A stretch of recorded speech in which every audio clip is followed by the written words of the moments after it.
1670च्या पावसाळ्यापर्यंत पराक्रमाची शर्थ करून मराठ्यांनी पुरंदरच्या तहाचा कलंक धुवून काढला.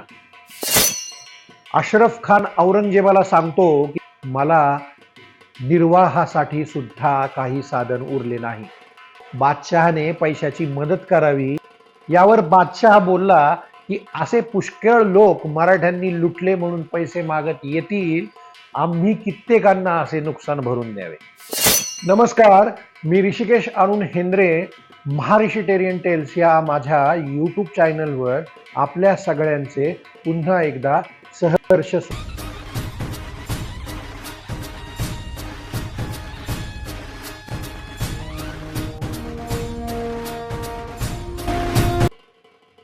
संपूर्ण दक्षिण आपल्या स्वामित्वाखाली आणण्याचा मनसुबा औरंगजेबाने रचलेला होता आणि आग्र्याहून त्याच्या हातावर तुऱ्या देऊन शिवाजी महाराज निसटले आणि सगळीकडे त्याचे हासू झाले.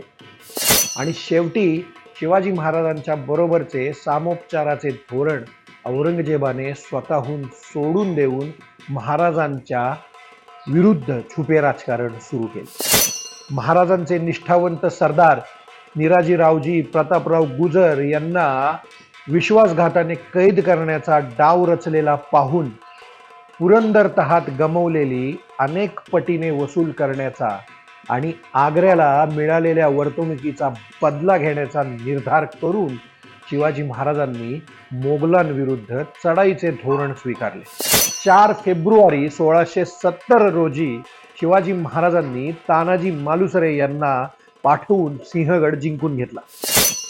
हा अभेद्य किल्ला जिंकून घेण्यासाठी शिवाजी महाराजांचे बालमित्र सुभेदार तानाजी मालुसरे आणि मुघल किल्लेदार उदयबान सिंह राठोड यांच्यात झालेल्या ऐतिहासिक लढाईमध्ये मराठ्यांचा मोठा विजय होऊन सिंहगड मराठ्यांच्या ताब्यात आला. पण या युद्धात सुभेदार पडले. सुभेदार तानाजी मालुसरेंना वीर मरण पत्करावे लागले. परंतु मराठ्यांचा अश्वमेध थांबला नाही. मराठ्यांनी मुघलांची दाणादाण केली. पुरंदरच्या तहामध्ये जे 23 किल्ले मुघलांना देण्यात आले होते ते एका पाठोपाठ एक जिंकून घेण्याचा मराठ्यांनी सपाटा सुरू केला. 1670च्या पावसाळ्यापर्यंत पराक्रमाची शर्थ करून मराठ्यांनी पुरंदरच्या तहाचा कलंक धुवून काढला. केवळ किल्ले जिंकून मराठे थांबले नाही तर मोगलांच्या ताब्यात गेलेली सगळी महत्वाची ठाणी त्यांनी एका पाठोपाठ एक जिंकून घेण्याचा उद्योग सुरू केला. अशा प्रकारे मराठ्यांचे हे आक्रमक धोरण पाहून औरंगजेबाला शिवाजी महाराजांच्या विरुद्ध काहीतरी जालिम उपाय करायला पाहिजे असे वाटू लागले. यात नवल नाही. आदिलशहा आणि किनारपट्टीवरील असलेल्या पाश्चात्य वखारवाल्यांना आपल्या बाजूला वळवून शिवाजी महाराजांच्या विरुद्ध डावपेच लढवण्यास त्याने सुरुवात केली. त्यानुसार त्याने पाश्चात्य वखारवाल्यांना आणि आदिलशहाला फरमाने पाठवली. परंतु हे सर्व होईपर्यंत पावसाळा सुरू झाला होता आणि पावसाळ्याच्या दिवसात मराठ्यांच्या विरुद्ध हालचाली करणे धोकादायक आहे हे मोगलांनाही माहीत असल्यामुळे तेही स्वस्त बसले. समकालीन वर्णनात शिवाजी महाराजांच्या आणि मराठ्यांच्या विजयाची घोडदौडीची श्रृंखला आपल्याला समजून घेता येते. जवळजवळ 3 वर्ष शांत राहिलेल्या मराठ्यांची मनगटे शिवशिवत होतीच आणि त्यामुळे त्यांनी मोगलांना एक जबरदस्त तडाखा दिला आणि पुरंदरच्या तहापासूनचे सगळे उसने फेडले. पहिला उल्लेख आपल्याला गॅरी या इंग्रज अधिकाऱ्याने लॉर्ड आर्लिंग्टन या लिहिलेल्या 23 जानेवारी 1670च्या पत्रात मिळतो, ज्यामध्ये गॅरी म्हणतो, औरंगशहाने धर्मसुधारणेच्या अंध उत्साहात अनेक हिंदू देवालयांचा विध्वंस केला आणि पुष्कळांना मुसलमान होण्यास भाग पाडले असून शिवाजीने त्याच्याशी पुन्हा युद्ध सुरू केले आहे. पुढे तो म्हणतो, दख्खनची भूमी हीच रणभूमी होण्याचा संभव आहे आणि झालेही तसेच. पूर्ण दक्षिणेत युद्ध सुरू झाले.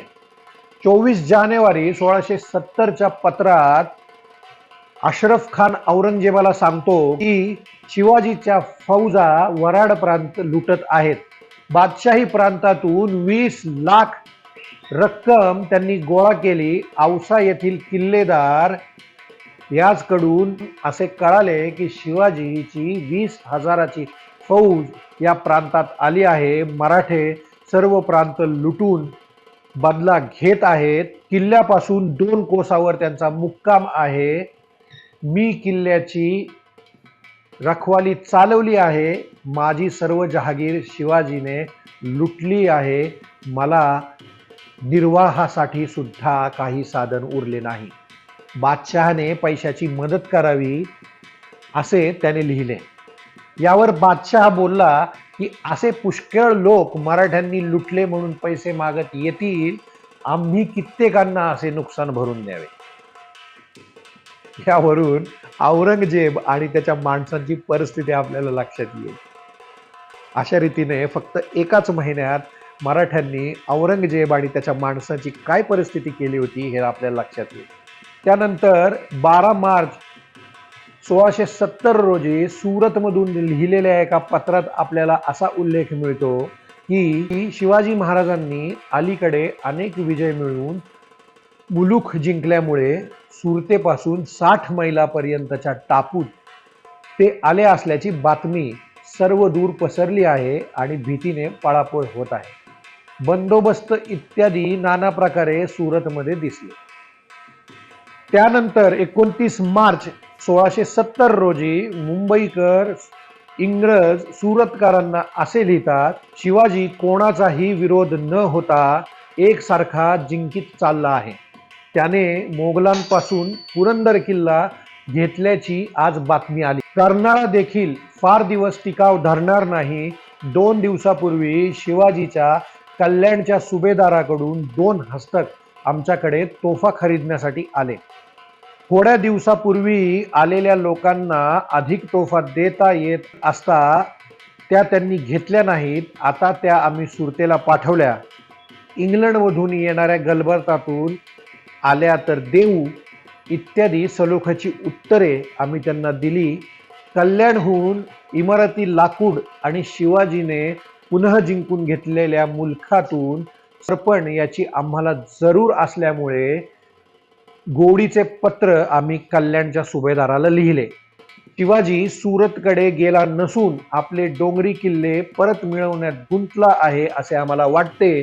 तथापि तो त्वरेने हालचाली करीत असल्यामुळे बेसावध राहता कामा नये. यानंतर 30 मार्च 1670 रोजी मुंबईहून इराणला गेलेल्या एका पत्रामध्ये इंग्रज म्हणतात, शिवाजी पुन्हा आमचा शेजारी झाला असून त्याने आमच्या समोरील किनाऱ्यावरचे बरेच किल्ले मोगलांकडून परत मिळवले आहे.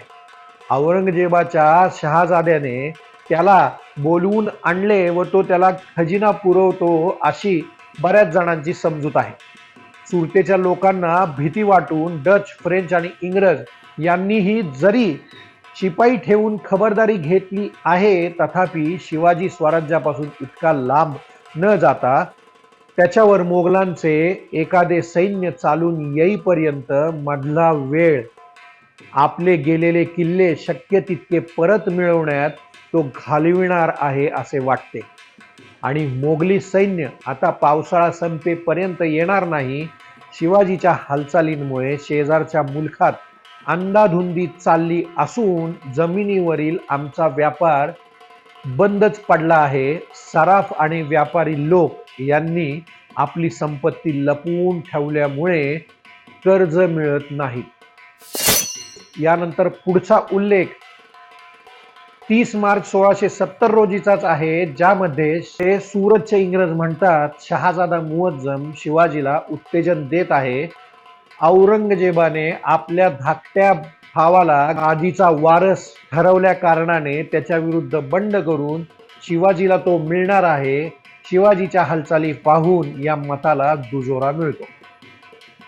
याच मध्ये ते पुढे असे म्हणतात की शिवाजी महाराज आता पूर्वीप्रमाणे चोरासारखे वागत नाहीत, तर राजरोसपणे 30,000 सैन्यानिशी जातील तेथे जिंकण्याचा त्यांचा क्रम चालू झाला असून शहाजादा मुअज्जम जवळ असतानाही त्याला विरोध करत नाही. शिवाजी महाराजांनी मुंबईच्या शेजारच्या कल्याण, भिवंडी ही ठाणे ही घेतली आहेत. ती त्यांच्याकडे राहतील तरच बरे होईल, कारण मुसलमानांपेक्षा शिवाजी महाराजांचा शेजार त्यांना बरा वाटतो.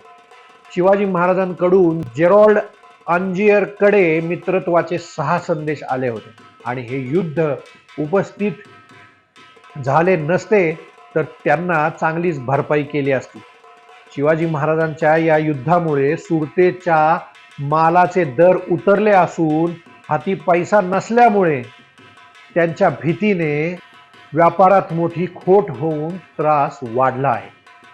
यानंतर 7 एप्रिल 1670 मधल्या एका बातमीपत्रामध्ये शिवाजी महाराजांनी चांदवड लुटल्याचे आणि तळ कोकणाचा फौजदार लोधी खान याचा पराभव केल्याची बातमी ऐकून नांदेडचा फौजदार फतेजंग पळून गेला आहे आणि बादशहाने हुकूम केला आहे की फौजदाराचा जंग हा किताब काढून घ्यावा, अशी बातमी आपल्याला दिसून येते. यानंतर 12 एप्रिल 1670 रोजीच्या एका बातमीपत्रातील उल्लेखाप्रमाणे पर्वतराव याने तयार केलेल्या शिवाजीच्या राज्याचा नकाशा बादशहाला दाखवण्यात आला. म्हणजेच आता शिवाजी महाराजांनी जिंकलेल्या राज्याचे नकाशे बनवून बादशहा शिवाजी महाराजांच्या विरुद्धचे डावपेच ठरवत होता. 8 मे 1670 रोजी अहमदनगर, जुन्नर, परिंडा या महालाची 51 गावे शिवाजी महाराजांनी लुटल्याचे आणि बादशहाने ही गोष्ट ऐकून घेऊन काहीच प्रतिक्रिया न दिल्याचे एका बातमीपत्रातील उल्लेख आपल्याला आढळतो. 11 जून 1670 रोजी पुन्हा एकदा मुंबईचे इंग्रज सुरतकरांना लिहितात, शिवाजी मोगली फौजेप्रमाणे आळशी राहत नाही, कारण तो सूर्यप्रकाशात असतानाच गवत वाळवतो असे नसून झोड पावसाने सूर्य आच्छादून गेला असतानाही त्याचे काम चालते. म्हणजेच पावसात देखील शिवाजी महाराजांचे उद्योग थांबत नाहीत. मोगली फौज पावसाळ्याकरता टेकड्यांच्या आश्रयाला निघून गेल्यानंतर सुद्धा शिवाजीच्या हालचाली चालूच आहेत. त्याच्या लोकांनी लोहगड आणि कोहोज हे किल्ले परत मिळवून 8 दिवसाच्या आत कुर्डुगड घेऊन नुकताच माहुलीवर पुन्हा हल्ला केला. तेथे किल्ल्याच्या तटावरून दगडांच्या माऱ्याखाली त्यांचे 200 लोक सापडले. फिरून एकदा तो आपल्या लोकांकडून माहुलीवर हल्ला चढवेल आणि नंतरच त्यांना विश्रांती देईल. भिवंडीला आणि माहुलीला पायथ्याशी दुसरा हल्ला करण्यासाठी मिळून त्याचे 5000 सैन्य जय्यत तयार आहे. यानंतर 28 जून 1670 मध्ये मुंबईकर पुन्हा सुरतेला लिहितात, 25 जूनला आलेल्या बातमीनुसार शिवाजीने मोगलांच्या हातून माहुलीचा किल्ला जिंकून घेतला आहे. म्हणजेच 11 जूनला जे ते सांगत होते की हे पुन्हा एकदा हमला करतील, त्याप्रमाणे 25 जूनच्या आधीच हमला करून शिवाजी महाराजांनी माहुलीचा किल्ला जिंकून घेतला. कर्नाळ्याशिवाय इतर डोंगरी किल्ले सुद्धा त्याच्या ताब्यात आले आहेत. माहुलीची बातमी कळताच कर्नाळाही त्याचे हाती दिला जाईल. याच वेळी दंडाराजापुरीकडे शिवाजीचे काही सैन्य गुंतले आहे. सर्व सैन्य एकवटून शिवाजी जातीने हल्ला चढविल तर दांडाही गमावण्याची वेळ येईल.